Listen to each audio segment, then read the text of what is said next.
ஒரு கார்த்திகை மாதம் கருக்கிருட்டு. செங்கல்பட்டிலிருந்து படப்பிடிப்பை முடித்து கொண்டு எம்ஜிஆர் அவர்கள் நடுநிசி 12 மணி வாக்கில் காரில் வந்து கொண்டிருக்கிறார். கண் விழித்தவாறே எம்ஜிஆர் அவர்கள் தனது காரில் வந்து கொண்டிருந்த பொழுது வழியில் போலீஸ் உடையில் நின்றிருந்த ஒருவரை பார்க்கிறார். எம்ஜிஆர் அவர்களின் கார் அந்த போலீஸ்காரரை கடந்து செல்கின்ற போது எம்ஜிஆர் அவர்களின் நெஞ்சில் பொறி தட்டுகின்றது.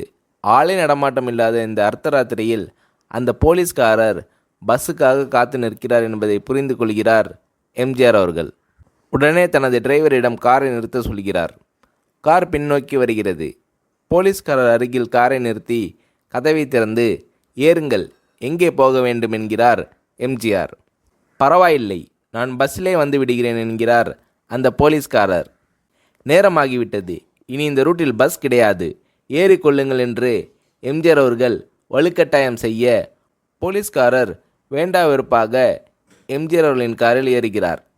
காரில் லைட் போட்டு சாப்பிட்டீங்களா என்று கேட்டுக்கொண்டே தன் சீட்டுக்கு பின்னால் இருந்த பிஸ்கெட் பழங்களை எடுத்து கொடுக்கிறார் எம்ஜிஆர். இப்படி ஓசியில் பயணம் செய்வதில் எனக்கு உடன்பாடு இல்லை.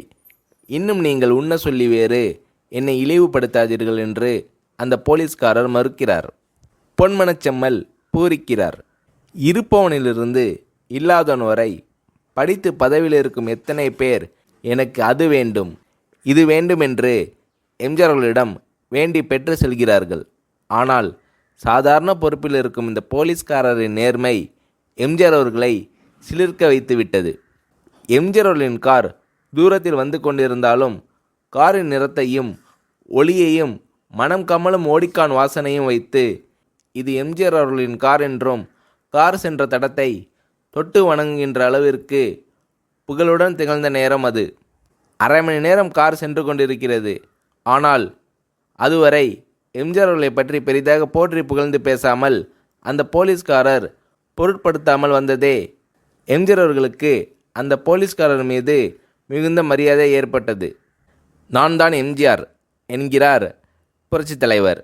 கேள்விப்பட்டிருக்கிறேன் என்கிறார் போலீஸ்காரர். பொன்மனச்செம்மலின் முகத்தில் கோபம் இல்லை. பதிலுக்கு புன்முறுவல் மலர்கிறது. என் படங்களை பார்த்திருக்கிறீர்களா என்று கேட்கிறார் எம்ஜிஆர். நான் சினிமாவே பார்ப்பதில்லை என்கிறார் அந்த போலீஸ்காரர். புரட்சித் தலைவர் இன்னும் பிரமிக்கிறார்.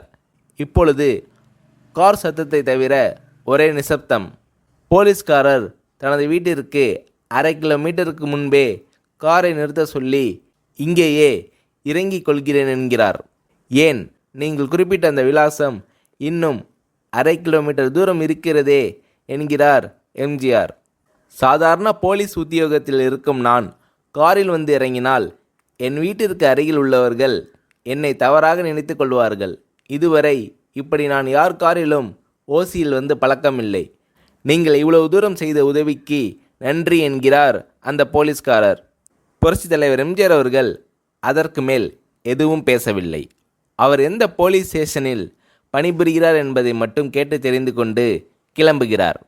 அடுத்த நாள் செங்கல்பட்டு போலீஸ் ஸ்டேஷனுக்கு ஃபோன் செய்து, நான் எம்ஜிஆர் பேசுகிறேன் என்கிறார் புரட்சித் தலைவர். ஃபோனை எடுத்த டிஎஸ்பி உதறலோடு உற்சாகத்தோடும் தலைவரை வணக்கம் என்கிறார். இரவு சந்தித்த போலீஸ்காரரை பற்றி விசாரிக்கிறார் எம்ஜிஆர். நீங்கள் குறிப்பிடும் அவர் இன்று விடுப்பில் இருக்கிறார். அவர் கையூட்டு வாங்காதவர், கடமை தவறாதவர், காவல்துறை நேர்மைக்கு இவரே இலக்கணம். வெற்றிலை பாக்கு, பீடி, சிகரெட் போன்ற லாகிரி வஸ்தோ, நாடகம், சினிமா போன்ற பொழுதுபோக்கு அம்சங்களையெல்லாம் இவர் அறியாதவர். கல்யாண வயதில் உள்ள 3 பெண்களையும் கரை சேர்க்க முடியாமல் கஷ்டத்தில் இருக்கிறார் என்கின்ற விபரங்கள் டிஎஸ்பியால் எம்ஜிஆர் அவர்களுக்கு சொல்லப்படுகிறது. அவரை நாளை என் தோட்டத்திற்கு வர சொல்லுங்கள் என்கிறார் எம்ஜிஆர். பேசிக்கொண்டிருந்த டிஎஸ்பி உங்களோடு ஃபோனில் ஆளுக்கு ஒரு வார்த்தை பேச இன்ஸ்பெக்டர், சப் இன்ஸ்பெக்டர் உள்ளிட்ட எல்லோரும் ஆசைப்படுகிறார்கள். ஃபோனை அவர்களிடம் கொடுக்கலாமா என்கிறார் டிஎஸ்பி. புரட்சித் தலைவர் எம்ஜிஆர் அவர்கள் கொடுங்கள் என்கிறார். பேசுகிறார். அந்த போலீஸ் ஸ்டேஷனே புண்ணியம் பெற்றதாக புலகாகிதம் அடைந்தனர் அந்த போலீஸ்காரர்கள். மறுநாள் அந்த போலீஸ்காரர் ராமவரம் தோட்டத்திற்கு அழைத்து வரப்படுகிறார். அவரிடம் பேப்பரில் மடித்த பெரிய பணக்கட்டை கொடுத்து, இதை வைத்து உங்கள் பெண்களின் கல்யாணத்தை நடத்துங்கள் என்கிறார் எம்ஜிஆர். அந்த போலீஸ்காரர் மறுக்கிறார். நான் ஏதாவது உங்களிடம் காரியமாற்ற சொல்லி அதற்காக பணம் கொடுத்தால் அது தவறு. என்னால் ஆக வேண்டியது உங்களுக்கும், உங்களால் ஆக வேண்டியது எனக்கும் எதுவும் இல்லை. நான் உங்கள் கூட பிறந்த ஒரு சகோதரனாக நினைத்து கொடுக்கிறேன். பெற்றுக்கொள்ளுங்கள் என்று சொன்ன பிறகு கேட்டும் கூட கிள்ளி கொடுக்காத கனவான்கள் வாழும் இந்த உலகில் ரோட்டில் நின்றவனை அழைத்து சென்று அள்ளி கொடுத்த புரட்சித் தலைவர் எம்ஜிஆர் அவர்களின் கருணையில் நெகிழ்ந்து போய் பெற்றுக்கொள்கிறார் போலீஸ்காரர். பிறகு ஒரு தேதியில் புரட்சித் தலைவரே சென்று அந்த போலீஸ்காரரின் 3 பெண்களின் திருமணத்தை நடத்தி வைத்து வாழ்த்தியிருக்கிறார்.